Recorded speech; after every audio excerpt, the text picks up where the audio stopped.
ॐ शन्नो मित्रः शं वरुणः शन्नो भवत्वर्यमा शन्न इन्द्रो बृहस्पतिः शन्नो विष्णुरुक्रमः। ॐ नमो ब्रह्मणे नमस्ते वायो त्वमेव प्रत्यक्षं ब्रह्मासि त्वामेव प्रत्यक्षं ब्रह्म वदिष्यामि ऋतं वदिष्यामि सत्यं वदिष्यामि तन्मामवतु तद्वक्तारमवतु अवतु मामवतु वक्तारम्। ओम शांति शांति शांति। तो जैसी सृष्टि पहले थी वैसी अब है या कुछ अंतर होता है, इसके बारे में ऋषि उत्तर दे रहे हैं। संध्या में हम लोग रोज मंत्र पढ़ते हैं। ऋग्वेद मंडल 10 सूक्त 190 मंत्र संख्या 3। सूर्या चंद्रमसौ धाता यथा पूर्वमकल्पयत् यथा पूर्वम जैसे पहले थी वैसी ही उस धाता ने सृष्टि को पुनः अकल्पयत माने बनाया है। दिवं च पृथ्वीं च अंतरिक्षम अथो स्वः, देवलोक, पृथ्वीलोक, अंतरिक्ष लोक और मुक्ति का आनंद जहाँ पर हम लोग रह करके भोगते हैं वो स्व है, सुख जो है वो सब का सब परमात्मा ने जैसे पहले बनाए थे वैसे ही बनाया हुआ है। इसलिए परमेश्वर के काम बिना भूल चूक के होने से सदा एक से ही हुआ करते हैं। जो अल्पज्ञ और जिसका ज्ञान वृद्धि क्षय को प्राप्त होता है उसी के काम में भूल चूक होती है, ईश्वर के काम में नहीं होती है। इसी से सिद्ध होता है कि परमात्मा ने वेद का ज्ञान दिया है, उसके बाद पुराण, कुरान, बाइबिल कोई भी ज्ञान परमात्मा के द्वारा दिया हुआ ज्ञान नहीं हो सकता है। क्योंकि अगर होता इसका मतलब परमात्मा ने बाद में थोड़ा अपने में सुधार किया है, संशोधित संस्करण बनाया है। तो इस कथन से यह भी सिद्ध होता है कि वेद भी जैसे के तैसे बने हैं और परमात्मा अपने निर्माण में बाद में कोई सुधार नहीं करता है। वो निर्माण जो उसके नियम है अपने उन नियमों का पालन करता है। मैं पढ़ रहा हूं। तो प्रश्न था कि सृष्टि जैसी अभी बनी है वैसी ही बनती थी, बनेगी या कोई भेद होगा? तो उत्तर दिया परमेश्वर ने जैसे पूर्व कल्प में सूर्य, चंद्र, विद्युत, पृथ्वी, अंतरिक्ष, आदित्य बनाए थे वैसे ही अब बनाए हैं और आगे भी वैसी ही बनावेगा। इसलिए परमेश्वर के काम में बिना भूल चूक के होने से सदा एक से ही हुआ करते हैं। जो अल्पज्ञ और जिसका ज्ञान वृद्धि क्षय को प्राप्त होता है उसी के काम में भूल चूक होती है, ईश्वर के काम में नहीं। इस सिद्धांत को कहने के उपरांत जो ये लोग कहते हैं कि परमात्मा ने पहले दिया है वेद का ज्ञान, लेकिन बाद में परमात्मा ने थोड़ा सुधार करते हुए कुरान और बाइबिल का भी ज्ञान दिया। कुरान के पहले अध्याय में लिखा है, ऐ मोहम्मद, दिया था वो ज्ञान पहले भी रसूलों को जो अब तुझे देते हैं। दिया था वह ज्ञान पहले भी रसूलों को जो अब तुझे देते हैं। तो जो ज्ञान अब मोहम्मद को दिया जा रहा पहले ऋषि लोगों को दिया जा चुका है। ऋषिलों को, रसूलों को, रसूलों को, ऋषि लोगों को। तो ऋषि लोगों को ज्ञान दिया जा चुका है, अब तुझे दोबारा दे रहे हैं। तो ये कथन इसलिए है कि वो सोचते हैं कि परमात्मा ने अपने ज्ञान में थोड़ा सुधार करके बाद में फिर से ज्ञान प्रदान किया। तो ऋषि कह रहे हैं ऐसा नहीं है, क्योंकि जो अल्पज्ञ है और जिसका ज्ञान वृद्धि क्षय को प्राप्त होता है उसी के काम में भूल चूक होती है। दोबारा सुधार करके किताबों का परिवर्धित संशोधित संस्करण वही छापता है। ईश्वर के यहाँ ऐसी कोई व्यवस्था नहीं है। इसलिए कुरान, बाइबिल आदि जो है कहते हैं कि वही ज्ञान तुमको मिल रहा है, ये कथन उनका उचित नहीं है। सृष्टि विषय में वेदादि शास्त्रों का अविरोध है व विरोध है। तो उत्तर दिया अविरोध है। अविरोध का मतलब कोई विरोध नहीं है। जो अविरोध है भी मतलब जो कहीं भेदभाव जैसा प्रतीत होता है वो तस्माद्वा एतस्मादात्मन आकाशः सम्भूतः आकाशाद् वायुः वायोरग्नि अग्नेरापात् पृथ्वी पृथिव्या ओषधया ओषधिभ्योऽन्नमन्नाद्रेतारेतश पुरुषा सवा एष पुरुषो अन्नरसमयः। उस परमेश्वर और प्रकृति से आकाश अवकाश अर्थात जो कारण रूप द्रव्य सर्वत्र फैल रहा था उसको इकट्ठा करने से आकाश उत्पन्न सा होता है। आकाश पैदा नहीं होता, आकाश उत्पन्न सा होता है। मतलब जो कारण द्रव्य फैले हुए थे अवकाश में, उस कारण द्रव्य को जब परमात्मा ने एक एक गुण वाले पदार्थों को अलग एक एक जगह समेटना शुरू किया तो दो तत्वों के सिमटने से जगह खाली हुई, उसका नाम आकाश पैदा हुआ। वास्तव में आकाश की उत्पत्ति नहीं होती, क्योंकि बिना आकाश के प्रकृति और परमाणु कहाँ ठहर सकें।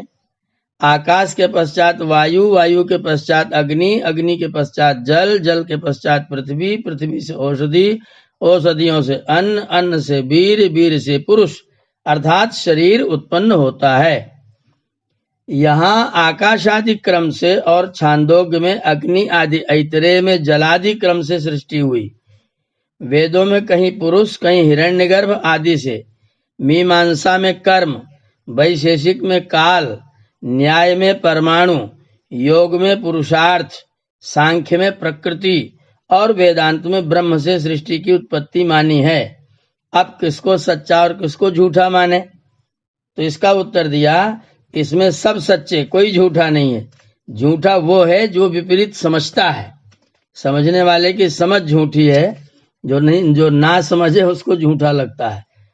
परमेश्वर निमित्त और प्रकृति जगत का उपादान कारण है।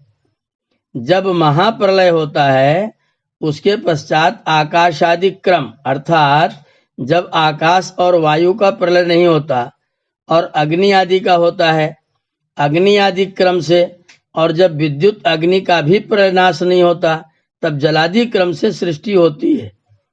जैसे जिस जिस प्रलय में जहां जहां तक प्रलय होता है वहां वहां से सृष्टि की उत्पत्ति होती है। बहुत रहस्य की बात समझ में आ रही है कि जो ये हमारे मनवंतर होते हैं या जो युग परिवर्तन होते हैं, उन युग परिवर्तनों में और मनवंतर परिवर्तनों में भी कुछ कुछ प्रलय होता है, आंशिक प्रलय होता है। तो कहीं कहीं पृथ्वी, कहीं पर जो है केवल जीव प्राणी लुप्त होते हैं, कहीं पृथ्वी लुप्त होती है, कहीं जल भी लुप्त हो जाता है, कहीं अग्नि भी लुप्त हो जाता है। तो जहां तक लुप्त हुआ रहता है उसके आगे वाली सृष्टि फिर से प्रारंभ हो जाती है अगले सत्र में, अगले मनवंतर में। जैसे अग्नि तक का प्रलय हुआ तो अगले सत्र में जब सृष्टि का निर्माण शुरू होगा तो अग्नि से शुरू हो जाएगा, तो वहां अग्नि से प्रलय की बात लिखी। जहां पर जल तक प्रलय हुआ था वहां पर जल से उत्पत्ति की बात लिखी। जहां पर धरती तक प्रलय हुआ था वहां से धरती से उत्पत्ति की बात लिखी। जहां वो भी नहीं हुआ वहां पर केवल जीव की उत्पत्ति की बात लिखी। तो जब जब कोई खंड प्रलय होता है तो जितना जितना प्रलय हुआ रहता है उतना उतना फिर से रच दी जाती है। इसलिए इसमें भ्रम नहीं करना चाहिए। कोई जल से मानता है, कोई पृथ्वी से मानता है, कोई आकाश से मानता है। तो जो जो जहां जहां तक प्रलय होता है खंड खंड प्रलय से पुनः सृष्टि वहीं से उतनी आरंभ हो जाती है।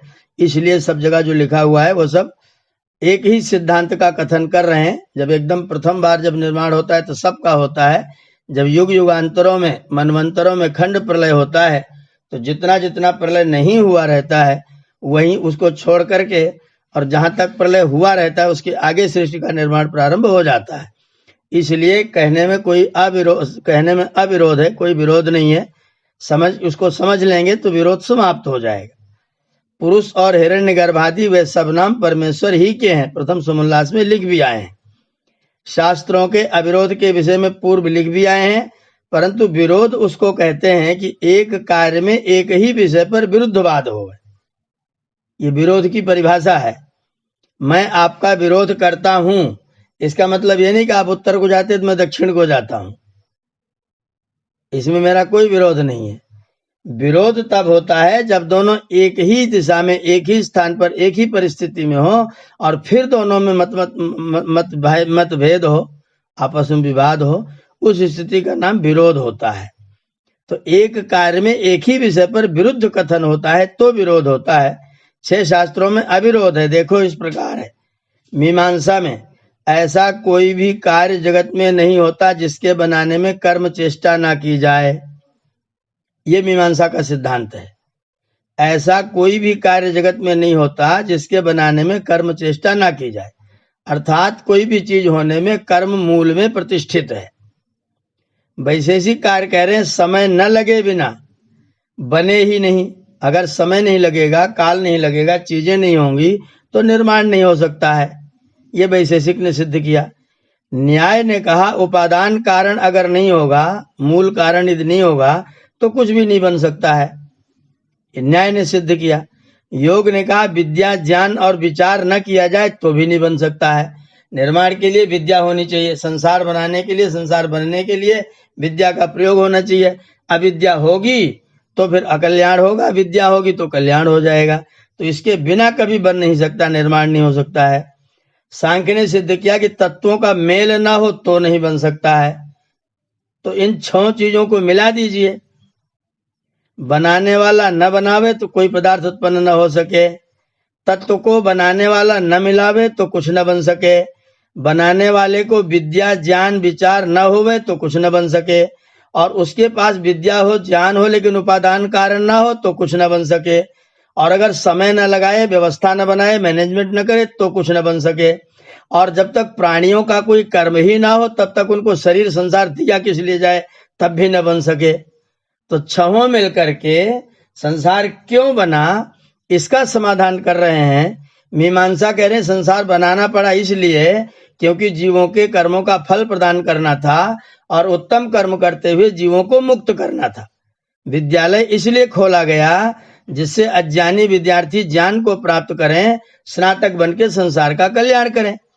ऐसी परमात्मा ने संसार रूपी विद्यालय इसलिए खोला जिससे हम लोग ज्ञान प्राप्त करके सुख और आनंद की प्राप्ति करें। अब ये बनाने वाला जब बनाएगा तो उसमें कर्म की व्यवस्था करनी पड़ेगी, लेकिन कर्म हमारे पास भले ही हो, ईश्वर भले ही हो, अगर वो समय न लगाए, व्यवस्था न बनाए, सिस्टम न बनाए तो भी नहीं बना सकते। ये बात वैशेषिक कार्य ने कह दिया। फिर न्यायकार आए, बोले अगर कोई सामान ही ना होगा तो कैसे बनाएंगे, इसलिए सामान से बनाते हैं। योग वाले आ गए, उन्होंने कहा अगर बनाने वाले के पास सामान भी हो, समय भी हो, मैनेजमेंट भी करे, लेकिन बनाने की विद्या ही ना हो तो भी ना बना पाए, तो इसके लिए विद्या विचार होना चाहिए। सांख्य वालों ने कहा अगर इन तत्वों को व्यवस्थित रूप से नहीं मिलाएंगे तो भी नहीं बन सकता है, तो उनके तत्वों का निर्माण ठीक से करना पड़ेगा। वेदांत वाले बना रहे अगर बनाने वाला सब कुछ हो, बनाए ही ना, अगर बनाने वाला बनाए ही ना तो क्या बनेगा। तो इसलिए 6 ने मिलकर के संसार की उत्पत्ति में क्यों हुई है इसका कारण सभी ने मिलकर के खोजा है, और सभी ने एक एक पक्ष को स्थापित किया है, और सभी का मत विभेद नहीं बल्कि मत सबका एक ही है। इसलिए 6 कारणों से सृष्टि बनती है। उन 6 कारणों की व्याख्या एक एक की एक एक शास्त्र में है, इसलिए उनमें विरोध कुछ भी नहीं। जैसे 6 पुरुष मिलकर के एक छप्पर उठाकर भित्तियों पर धरे, वैसे ही सृष्टि रूप कार्य की व्याख्या 6 शास्त्रकारों ने मिलकर पूरी की है। 6 लोग मिलकर के अगर छप्पर को 6 दिशाओं में खींचेंगे तो छप्पर कहीं नहीं रहेगा, और जब 6 लोग मिलकर के एक मत होकर के ऊपर ले जाएंगे, दीवार पर रखेंगे तो छप्पर ठीक से बन जाएगा। तो ये व्यवस्था बनाई, तो 6 दर्शन मिलकर के एक ही बात को सिद्ध कर रहे हैं। परंतु जैसे 5 अंधे और एक मंद दृष्टि को किसी ने हाथी का एक एक देश बतलाया, उनसे पूछा हाथी कैसा है, तो उनमें से एक ने कहा खंभे जैसा, उसने पैर पकड़ लिए। दूसरे ने कहा वो सूप जैसा है, उसने कान पकड़ लिए। तीसरे ने कहा मूसल जैसा, उसने सूंड पकड़ लिया। चौथे ने कहा झाड़ू जैसा, उसने पूंछ पकड़ लिया। 5वें ने कहा चौतरा जैसा, उसने पेट संभाल लिया। और छठे ने कहा काला काला 4 खंभों पर कुछ भैंसा सा आकार वाला है। तो ये 5 ने एक ही बात को कहा लेकिन भिन्न भिन्न रूप में कहा।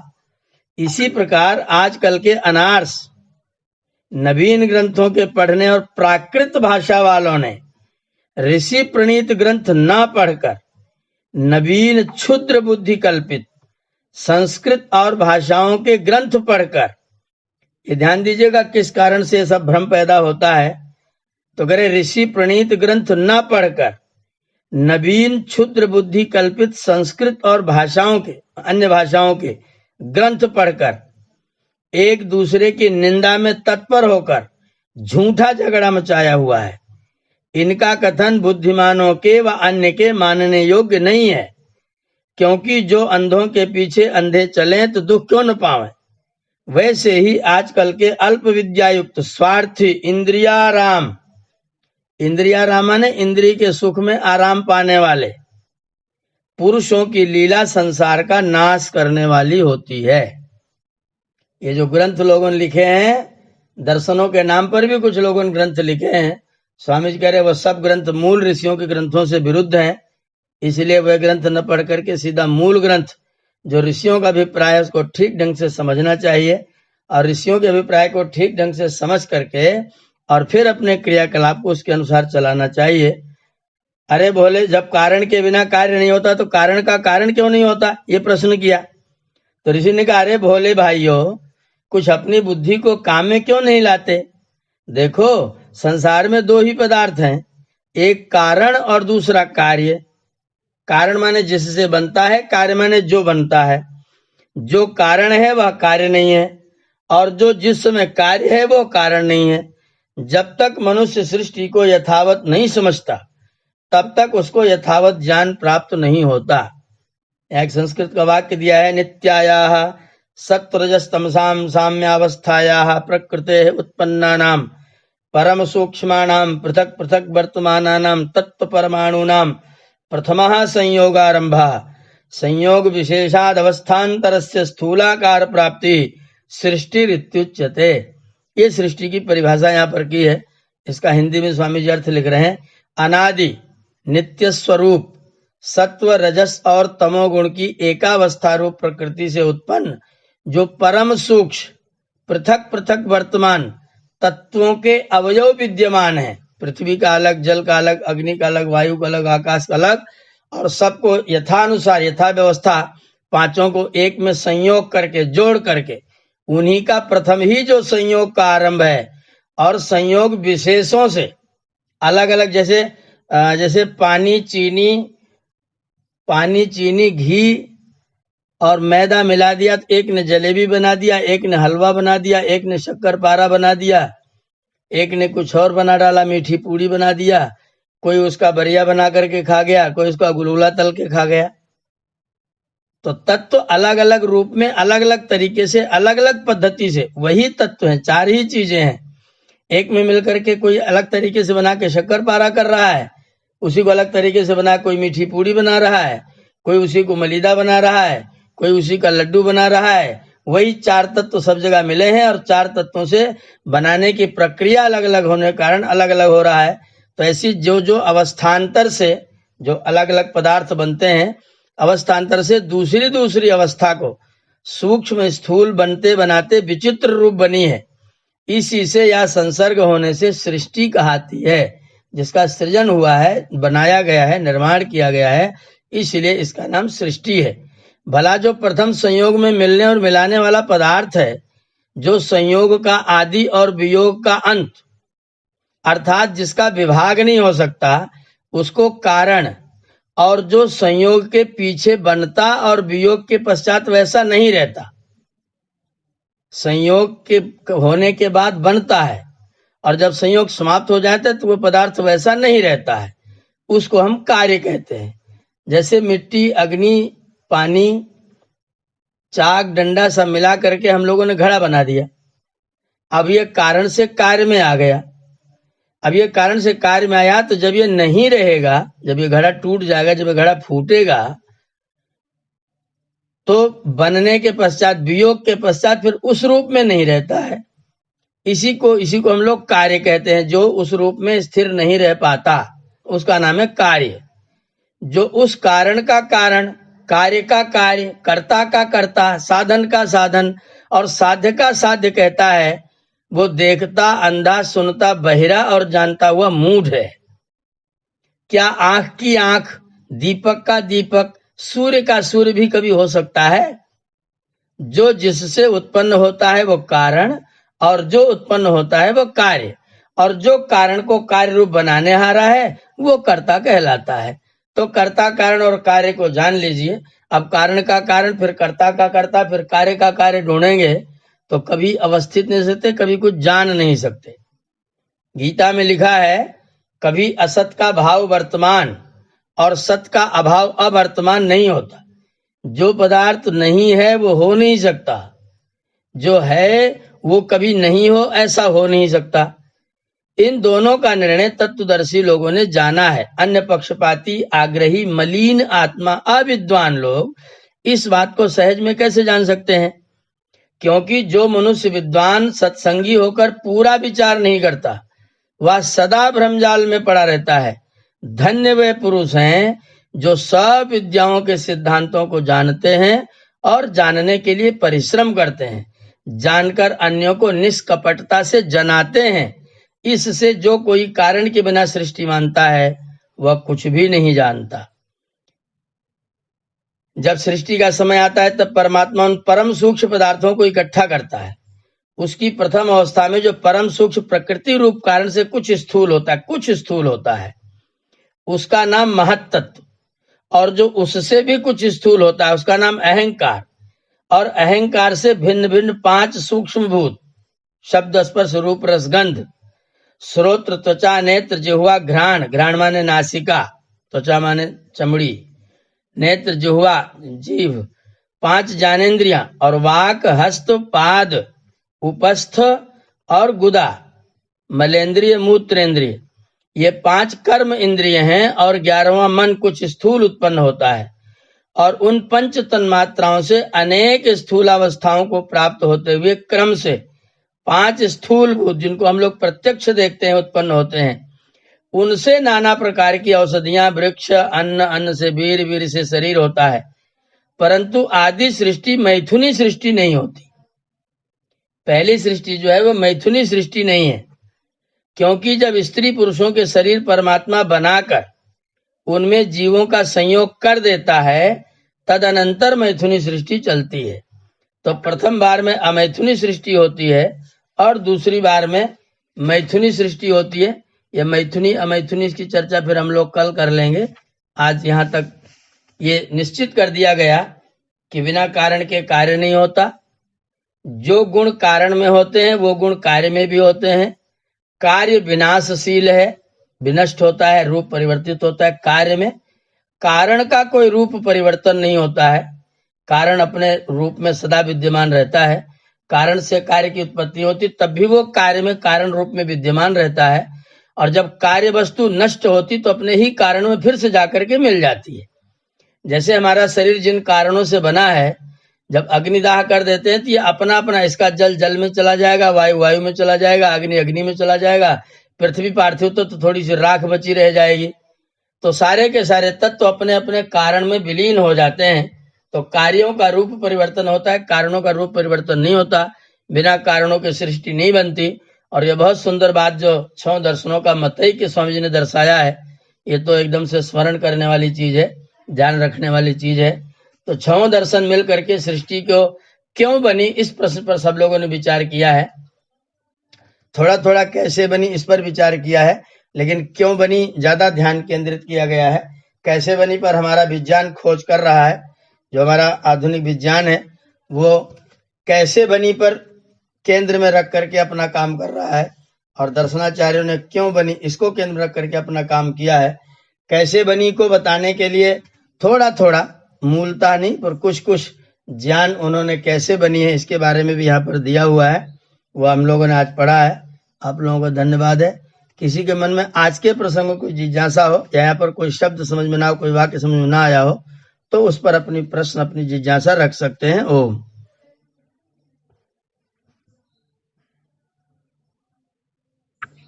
आचार्य जी, जी आपने बताया कि जैसे घड़ा बना जी, तो घड़ा तो जिस कारण से बना वो मिट्टी, पानी और है, अग्नि से बना, जी जी, प्रौढ़ हुआ, मजबूत हुआ।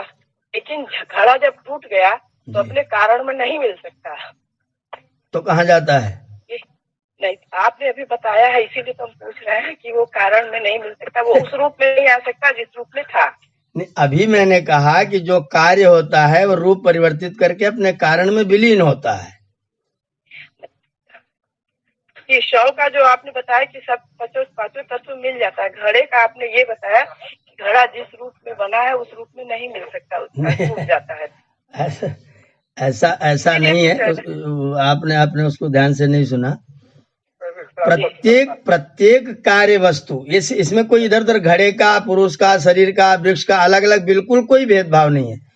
ये सार्वजनिक सार्वकालिक नियम है कि प्रत्येक कार्य अपना रूप परिवर्तन करके अपने कारण में ही मिलता है। सब कुछ कारण में, सब कुछ अपने कारण में ही मिलता है। इसे हम कार्य कारण का सिद्धांत भी कह सकते हैं आचार्य जी। जी बिल्कुल, ये कार्य कारण सिद्धांत ही है। ये कार्य कारण सिद्धांत है। प्रत्येक कार्य टूट करके कारण में जाएगा और प्रत्येक कारण रूप परिवर्तित करके फिर से कार्य में आएगा। कार्य जब विघटित होगा, टूटेगा, तो वो कारण में मिल जाएगा। हाँ, ये सिद्धांत है। इस सिद्धांत में कोई फेरबदल किसी भी स्थिति के लिए नहीं है।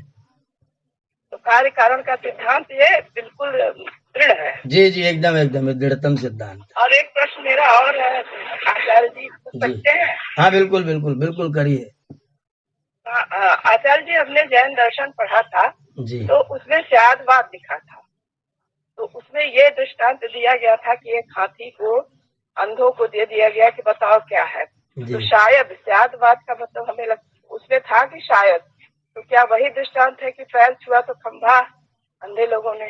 वही जी जी जी, वही दृष्टांत, वही है ना? हाँ जी हाँ, स्यादवाद ही है, स्यादवाद ही है जी, स्यादवाद है। हाँ जी। तो उसमें शायद के किसी ने खंभा बता दिया, किसी ने कुछ बता दिया, किसी ने कुछ बता दिया। तो मैं बड़े ध्यान से आपकी बातें सुनती हूँ। जो दर्शन मैंने पढ़ा है वो सारी चीजें वेदों में है।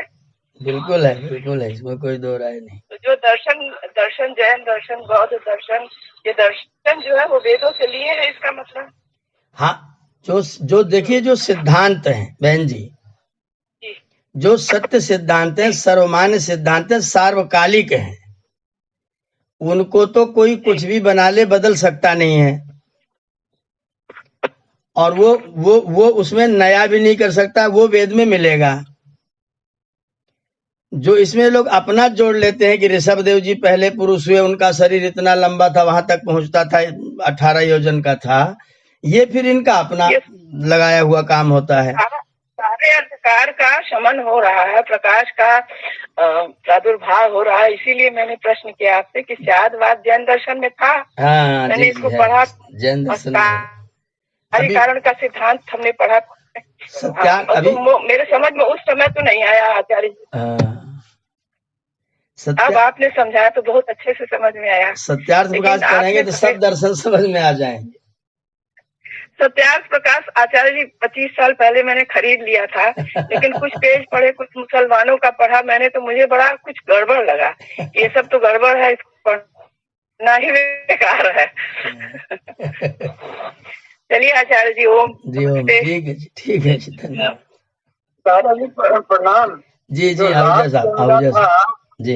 उसमें अब ये जो लिखा कि महातत्व कुछ स्थूल है और अहंकार कुछ स्थूल है और मन कुछ स्थूल है, ये तीन चीजें कुछ तर्क संगत नहीं लग रही। कुछ नहीं, कुछ स्थूल, ये तो सूक्ष्म होना चाहिए, महातत्व, अहंकार और मन। यहाँ पर जो कुछ शब्द का प्रयोग है ना आहूजा साहब, कुछ, तो ये कुछ शब्द जो है वो सापेक्ष होता है, सापेक्ष। जैसे आपने एक रेखा खींच दी 1 इंची की, तो दूसरी रेखा आपने खींच दी 1.5 इंची की। तो जो 1.5 इंची वाली रेखा है वो पहली वाली से बड़ी है। अभी अगर 2 ही रेखाएं हैं तो 1.5 इंची वाली बड़ी रेखा कही जाएगी। अगर आपने 2.5 इंची की रेखा खींच दी तो बड़ी वाली का क्या होगा? छोटी वाली हो गई। छोटी हो गई ना। तो इसी तरीके से जो अति सूक्ष्म था उसमें से कुछ सूक्ष्म, फिर कुछ सूक्ष्म, फिर कुछ सूक्ष्म, तो वृद्धि की ओर जब बढ़ेगा तो थोड़ा थोड़ा स्थूलता की ओर आएगा ना। स्थूल का मतलब है, मत समझिए कि हाथ से पकड़ने लगे, आंखों से देखने लगे। स्थूल का मतलब छोटी रेखा की, उस छोटी रेखा की अपेक्षा से थोड़ी बड़ी रेखा। इस दृष्टि से वो आगे आगे बढ़ा तो थोड़ा थोड़ा मोटा होता गया, थोड़ा थोड़ा मोटा होता गया। जैसे 2 अणु मिल गए तो 2 अणु हो गया, फिर 3 अणु मिल गया, फिर 4 अणु मिल गया। वो 4 भी आंखों से देखने के लायक नहीं है, लेकिन मिले उसमें 4 हैं, तो 1 की अपेक्षा से तो 4 वाला कुछ तो बड़ा है ही। आचार्य जी, जो हम देख सकते हैं वो स्थूल हो सकता है? वो तो स्थूल है ही, वो तो इसीलिए तो प्रश्न ही पैदा हुआ स्थूल वाला जी। ये प्रश्न स्थूल वाला इसीलिए पैदा हुआ। जो कार्य कारण में लय हो जाता है वही स्थूल है। हाँ, ये बिल्कुल बिल्कुल, बहुत सुंदर। ये सिद्धांत, ये दर्शन की भाषा है, ये दर्शन की भाषा है।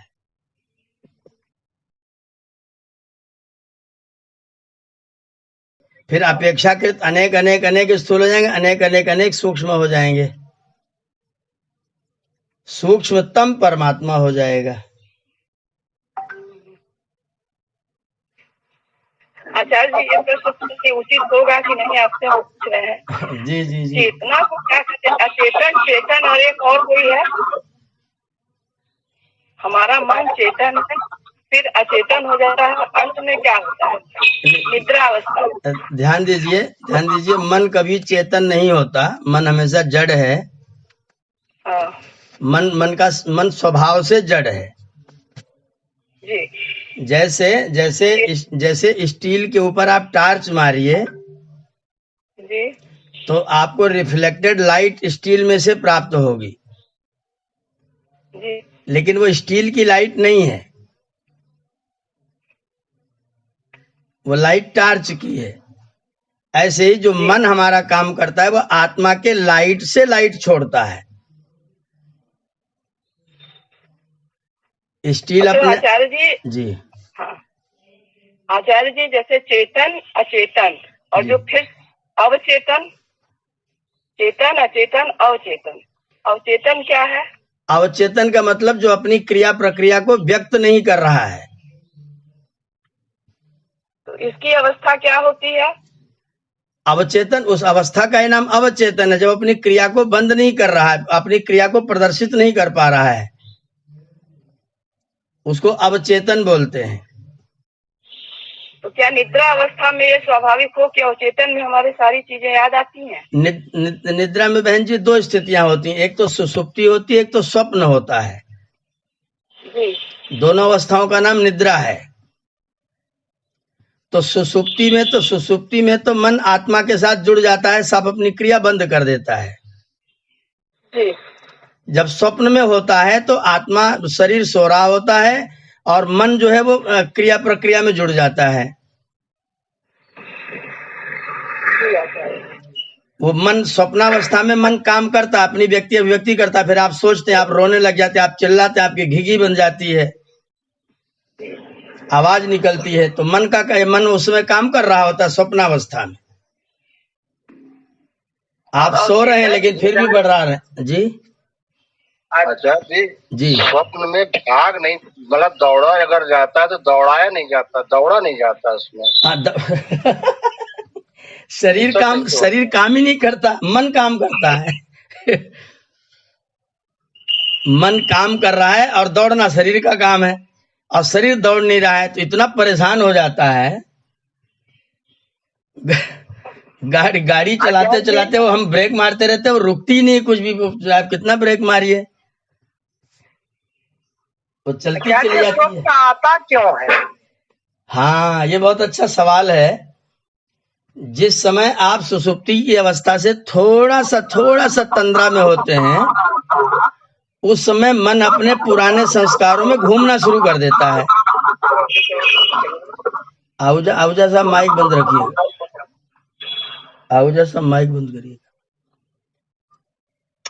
आचार्य जी जी, स्वप्न जब हम रात में देखते हैं तो क्या उसका कोई फल भी होता है प्रत्यक्ष जीवन में?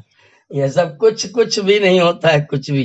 क्योंकि हमने देखा है पुस्तकें लिखी हुई स्वप्न फल विचार, तो आपने जो सपना देखा है उसका ये फल मिलेगा आपको, नहीं, ऐसा वो सब कुछ है क्या? सुनिए, मन जो है वो पुराने संस्कारों में घूमना शुरू करता है जी। अब पुराने संस्कारों में, पुराने किसी जन्मांतर में भी वो घूमता है उस समय पर। जी। जैसे आप कभी पक्षी रहे हैं तो वो उड़ता है, जी जी आप कभी मछली रहे तो पानी में तैरता है।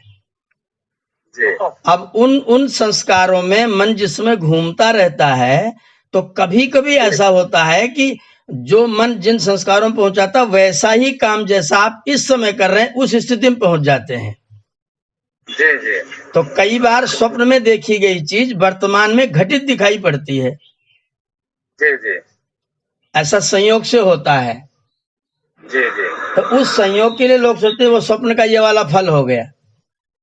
जी किसी व्यक्ति को आचार्य जी बार बार मंदिर और बगीचे दिखाई देते हो तो क्या इसका मतलब निकाला जाए? वो कहाँ घूम रहा है, क्या था वो? इसका मतलब वो पुजारी था, पुजारी। अच्छा अच्छा। और उसके पूजा, जहाँ वो पूजा करता था वहां पर बाग बहुत बढ़िया था, मंदिर के साथ बाग भी लगा हुआ था। जी जी जी जी। तो वो कभी बाग में बैठता था, कभी मंदिर में रहता था। जी जी जी। वहीं उसका मन पहुंचता है बार बार मंदिर में, बाग में। मतलब पीछे किसी भी जन्म में रहा होगा वो? किसी जन्म में, हजारों जन्मों में, कभी भी। जी जी। यही तो यस्मिन् चित्तम सर्वोत्तम प्रजानाम, इसमें जो है ना, इसमें भूत का अब तक आपके जितने जन्म हुए ना सब उसके अंदर समाहित है। जी जी। वो सृष्टि का 1 अरब 97 करोड़ साल पहले भी मन आपको लेके जा सकता है। जी जी। इतनी उसकी सामर्थ्य है। सपना भी देखा जाए जी, उस पर चिंतित होने की जरूरत नहीं है। 0.000% चिंता नहीं करनी चाहिए। सुबह उठिए, भगवान को याद कीजिए, अपने काम में लग जाइए। बिल्कुल बिल्कुल, उसका कोई मतलब नहीं होता है। अच्छा, तो मन का जिस जन्म में ज्यादा लगाव रहेगा वहीं जाता होगा घूम घूम। अब जैसे जैसे जैसे अपन को कोई चीजें याद होंगी तो जो ज्यादा याद होगी वहां ज्यादा बोलेंगे, जो नहीं याद होगा वहां कम बोलेंगे। तो जिसको जो जितना ज्यादा गहरे में गया हुआ है और जितना ज्यादा कम ध्यान दिया, जिन चीजों में ज्यादा ध्यान दिया उनमें मन ज्यादा जाएगा, जिनमें कम ध्यान दिया वहां मन कम जाएगा। आचार्य जी, मैं पूरी 100% सात्विक हूँ, लेकिन मुझे बहुत ज्यादा सपने आते हैं। जैसे नींद आती है सपने शुरू हो जाते हैं और बहुत लंबे समय तक चलते हैं। मैं सपनों को खत्म करना चाहता हूँ, कैसे करूँ? मैं सात्विक है डाइट मेरी बिल्कुल। उसमें डाइट का बहुत कम प्रभाव होता है। आपका शरीर जितनी गहरी नींद लेगा उतना स्वप्न कम आएगा। तो नींद को थोड़ा और गहरा बनाने की कोशिश करना चाहिए। सोने से पहले पैर के तलवों में थोड़ा तेल की मालिश करिए। जी, 1 मिनट आहूजा साहब से बात हो जाती है। रात को सोने से पहले पैर के तलवों में मालिश करके सोइए और व्यायाम की मात्रा थोड़ा और बढ़ा दीजिए, जिससे शरीर थक जाए तो नींद ज्यादा गहरी आएगी। हम लोग तो सो जाते 5 घंटा, पता चलता कहाँ है। अगर वो आसन जो है वो मैं जो करता हूँ हमको भी करो सोने से पहले। जी, जो मैं आसन वगैरह जो करता हूँ वो सवेरे करता हूँ तो शाम को भी करूँगा। जी बिल्कुल बिल्कुल, दोनों समय कर दीजिए, दोनों समय कर दीजिए, दोनों समय। नींद ज्यादा जितनी गहरी आएगी स्वप्न से बचे रहें। हम बीमार जी आचार्य जी, जब हम बीमार हो जाते हैं और हमें घबराहट होती है उस समय ज्यादा स्वप्न आते हैं, उससे पहले तो स्वप्न नहीं आता है। नहीं, जब नींद ही नहीं आती है तो होता है। नींद नहीं आती है, हो गया वो बहुत भयानक स्वप्न। नींद जब नहीं आती है और शरीर परेशान है, शरीर में संकट है, नींद आ नहीं रही है, तो फिर मन कहाँ जाएगा? फिर काम कर भी नहीं पा रहे, करने के लिए आप कर नहीं पा रहे, बीमार पड़े हुए हैं। आचार्य जी, जी जी आचार्य जी, हाँ जी, आचार्य जी, एक धारावाहिक आ रहा था, भारत एक खोज। हाँ, उसका टाइटल था सृष्टि के पहले सत नहीं था, असत भी नहीं था। हाँ जी, हाँ जी, आकाश भी नहीं था, अंतरिक्ष। इसका क्या अर्थ हुआ, कहाँ से लिया गया है? ये वेद का है, ना सदी सूक्त का मंत्र, ना सदासीन नो सदासीत तदानी। ये ऋग्वेद का नासदीय सूक्त है 10वें मंडल में। इसका क्या अर्थ हुआ आचार्य, इसको थोड़ा सा बताएं। उसका मतलब है ना तो असत था ना तो सत्य था, मतलब कोई भी वस्तु अपने ठीक रूप में नहीं थी, सभी वस्तुएं अपने अपने कारण रूप में थी, कार्य रूप में कुछ भी नहीं था। यह है वहां पर ऋग्वेद के मंत्र का भाव। जी आचार्य जी। जी आचार्य जी, ये अभी आपने कहा कि मन जड़ है। हाँ जी, हाँ जी। मन कभी चेतन नहीं होता ना। मन हमारा काम करता है, वो आत्मा के लाइट से चलता है। जी जी। तो फिर मन चलता कैसे है? इसका मतलब है कहीं न कहीं वो उसका आत्मा मलिन है। अगर मन खराब स्थितियों में जा रहा है तो निश्चित तौर पर आत्मा में मलिनता है। नहीं, जैसे मन अगर जैसे कह रहे हैं कि जड़ है, हाँ ये हाँ। कुछ करता नहीं है। जैसे अभी एक आप एग्जाम्पल दिए हैं कि स्टील पे टार्च मारे तो चमकता है, माने स्टील नहीं चमकता है। नहीं, जो प्रकाश है वो मैं ये कह रहा था कि टार्च मारिए स्टील पर तो जो रिफ्लेक्टेड लाइट निकलती है वो स्टील की नहीं है, वो लाइट तो टार्च की ही है। टार्च की है। तो इसका मतलब है कि जब सुषुप्ता अवस्था में हमारी बॉडी चली जाती है जी, तो मन की क्रिया गतिशील होती है, न कि अरे आत्मा की होती है गतिशील होनी चाहिए कि मन की? आत्मा को कोई गतिशील, आत्मा को थोड़ी कोई गतिशील होना है। काम करने की जो जिम्मेदारी है ना, वो जिम्मेदारी नौकरों की है, मालिक की नहीं है। मालिक खाली फैक्ट्री बनाता है, योजनाएं बनाता है, सामान देता है, वेतन देता है, व्यवस्था करता है, काम नौकर करेंगे। तो मैं मालिक हूँ, मेरे काम को मेरा मन करता है। तो नहीं, तो मन तो करता है, तो मान रहे हैं कि मन करता है जी। तो इसका मतलब है कि आत्मा जो मलिनता है जी, वो मलिन अवस्था की वजह से जो है हमारा मन भटकता रहता है।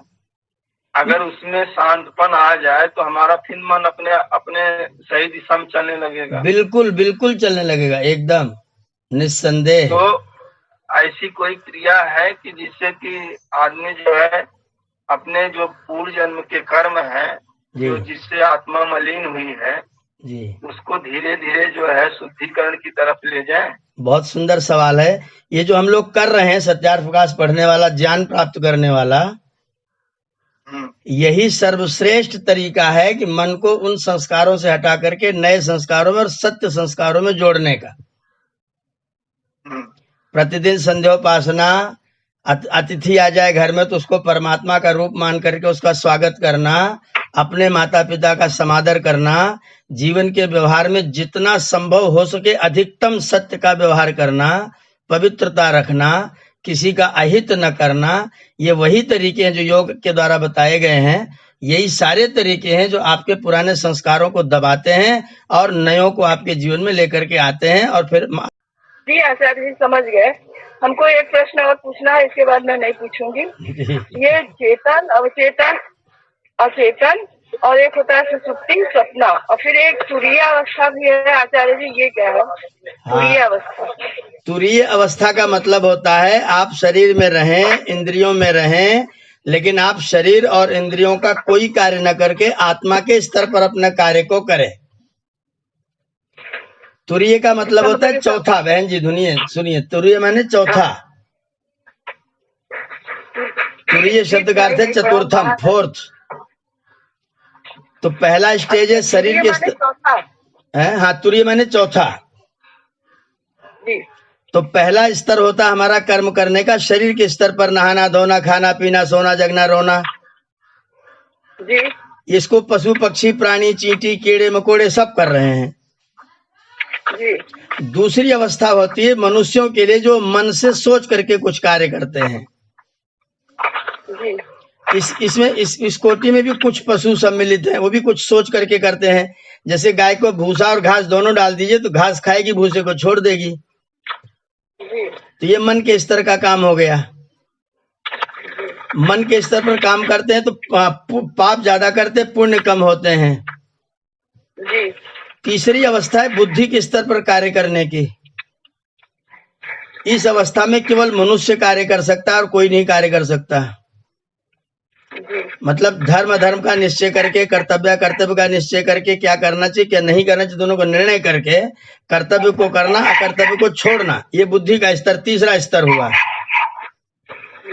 चौथा स्तर हुआ केवल आत्मा के स्तर पर जीना। सारा संसार सब आत्मा है, शरीर के रूप में कोई भेद नहीं है, जाति का कोई भेद नहीं है, कर्म का कोई भेद नहीं है, सभी आत्मा है, मैं भी आत्मा हूं, इसलिए हम सब एक समान है। इस भावना के साथ काम करना, ये तुरीय अवस्था है, चौथी अवस्था है। जी, तो इसका मतलब ये सर्वोत्तम अवस्था है। सर जी, बिल्कुल बिल्कुल सर्वोत्तम अवस्था है जी। आचार्य जी, हाँ जी, हम ये जैसे कह रहे हैं कि आत्मा जैसे जब शरीर से मुक्त होकर के जाता है जी, तो क्या मन भी जाता है साथ में? दो चीजें हैं, एक तो मृत्यु करके मुक्त होता है और एक तो मुक्त होता है। जी तो मोक्ष पाके मुक्त होता है तो मन छूट जाता, मन रहेगा तो वहां भी फंसाएगा। जी। मुक्तावस्था में मन नहीं जाता, मृत्यु के बाद जब जाते हैं तो मन आत्मा के साथ रहता है। हाँ, यानी कि जब जब आत्मा जो है वापस फिर आएगी, शरीर धारण करेगी, तो वो मन को लेकर आएगी। हाँ बिल्कुल, वो मन वही वाला रहेगा उसके पास में। यानी मन जो है बदलता नहीं है, मन वही रहता है, मन भी उसके साथ साथ चलता है आत्मा का। बिल्कुल बिल्कुल बिल्कुल। मोक्ष अवस्था में ही मन छूटेगा, नहीं तो नहीं छूटेगा। जब मन छूट जाएगा तो मोक्ष जाएगा। जी बिल्कुल, जी जी डॉक्टर साहब। जब कोई आत्मा के स्तर पे जीना शुरू कर देता है जी, तो उसके जो पुराने कर्म है उसका क्या होगा? उसको कहा गया आवाप गमनम हो जाता है उन कर्मों का। तो जैसे पुराने कर्मों को भोगेगा नहीं? सुनिए, जैसे व्यक्ति जब अज्ञानी है तो नहाने का जब वो नहीं जानता क्या फायदा है तो उसको नहलाती है माताएं तो वो रोता है, और जब वो ज्ञानी हो जाता है तो वही व्यक्ति बाथरूम सिंगर हो जाता है। ऐसे ही जब व्यक्ति परमात्मा की व्यवस्था को आत्मसात कर लेता है, आत्मज्ञानी हो जाता है, तो उसको दुख नहीं होता है, उस दुख को वो स्नान के समान लेकर के प्रसन्न रहता है। हाँ मेरे प्रभु बहुत अच्छा है, मुझे धो रहे हो, साफ हो रहा हूँ, तो दुख नहीं प्राप्त करता बल्कि उसको स्नान मान करके आनंदित होता है।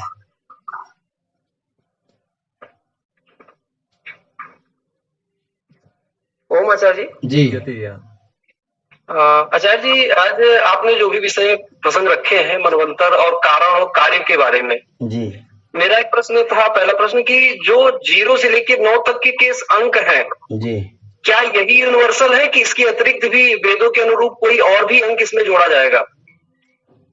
नहीं, जो यूनिवर्सल अंक तो 9 ही हैं। ठीक है। 9 के बाद जो भी गिनती आएगी वो जुड़ के बनी होगी, संयोग से बनी होगी। 10 ना, 0 ये वेदों के अनुसार भी है सर जी? बिल्कुल बिल्कुल, वेद में बाकायदा मंत्र है इसके लिए।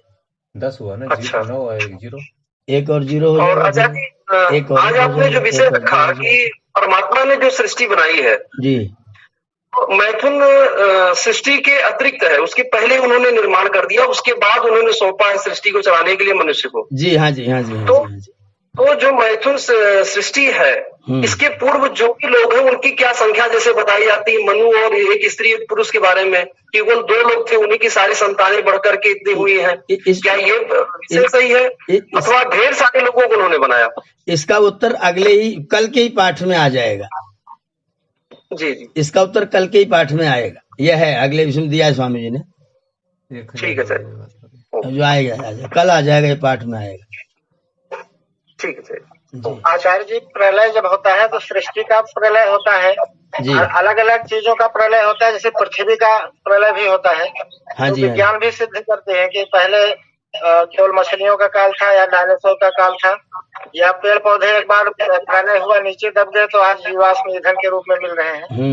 तो पूरे ब्रह्मांड के जो प्रलय है नहीं हुआ होगा, केवल पृथ्वी का प्रलय हुआ होगा। हाँ हाँ हाँ हाँ, बिल्कुल बिल्कुल। आंशिक प्रलय होगा, इसको ये खंड प्रलय बोलते हैं। हाँ, जैसे जब आपने अभी बताया था कि मन जड़ है, आत्मा के हिसाब से काम करता है, जी, तो जब हम लोग कह रहे हैं कि जब ज्यादा स्वप्न आ रहा है तो शरीर को इतना थका दीजिए कि आदमी सो जाए, स्वप्न न आए। जी, तो जी। उस समय आत्मा क्या अपने पूर्व जन्म के कर्मों में नहीं जा पाती जब शरीर थक जाता है क्या? आत्मा कहीं भी नहीं जाती है, जाता मन है, चित्त है। जाएगी तो आत्मा के अनुसार न वो चलेगा। नहीं नहीं नहीं, सुनिए, जैसे जैसे आपने गाड़ी में चाबी लगा दी, स्टार्ट कर दिया, गियर डाल दिया, अब गाड़ी जा रही है, तो आप तो सो गए गाड़ी में डाल करके सब कुछ। अब वो गाड़ी जा रही है तो कहीं भी जा सकती है, उसकी मर्जी है। ऐसे ही आत्मा ने चेतना अपनी मन को प्रदान कर दी। अब मन जहाँ जा रहा है उसकी मर्जी, वो जा रहा है, आत्मा वहां उसके साथ नहीं रहता है। हैंडल घुमाने के लिए आत्मा को लगाना पड़ेगा। अगर उसको हैंडल घुमाना पड़ेगा तो आत्मा साथ में रहेगा। वहां गाड़ी अपने आप जाएगी, फिर कहीं भी जाएगी जहां उसको मौका मिलेगा, पेड़ थेड़ जहां रुकेगी, गड्ढे खड्डे कहीं जाए गिरेगी। सड़क पर से आके टूट फूट के किनारे पड़ी रहेगी, कहीं भी पड़ी रहे, कहीं भी गिरेगी, तुरंत गिर जाएगी। वो आत्मा का दर्शन नहीं हुआ अगर वहां उस समय आत्मा उसके साथ नहीं घूमता रहता है। तो इसको जड़ कैसे आप कह दे रहे हैं तब? आपकी गाड़ी चेतन है क्या?